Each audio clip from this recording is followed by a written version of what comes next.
পেঁপে ভর্তা বানাবো, তার জন্য পেঁপেটাকে সিদ্ধ করে এর জলটাকে আমি বের করে দিচ্ছি।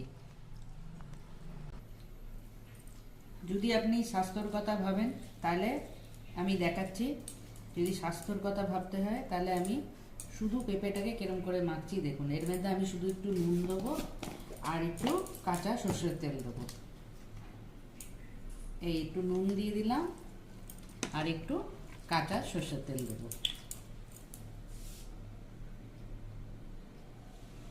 ব্যাস। এটা হলো স্বাস্থ্যর জন্য।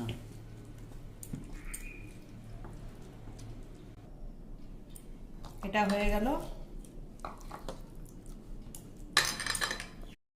এখন হচ্ছে মুখের স্বাদ, শুকনো লঙ্কা, নুন আর পেঁপে মাখা। যাদের সুগার আছে তারা কিন্তু মাসে একবার খাবেন, আর যাদের সুগার নেই তারা ডেলি পেঁপে খেতে পারেন।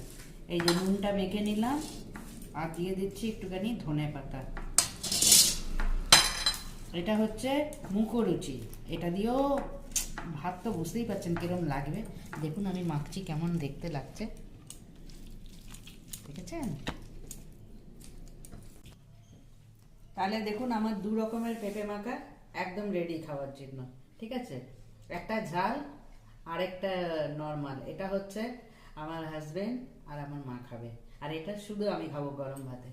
একবার বানিয়ে এখানে আমার তো এখনই মনে হচ্ছে যেন খেয়ে নিই।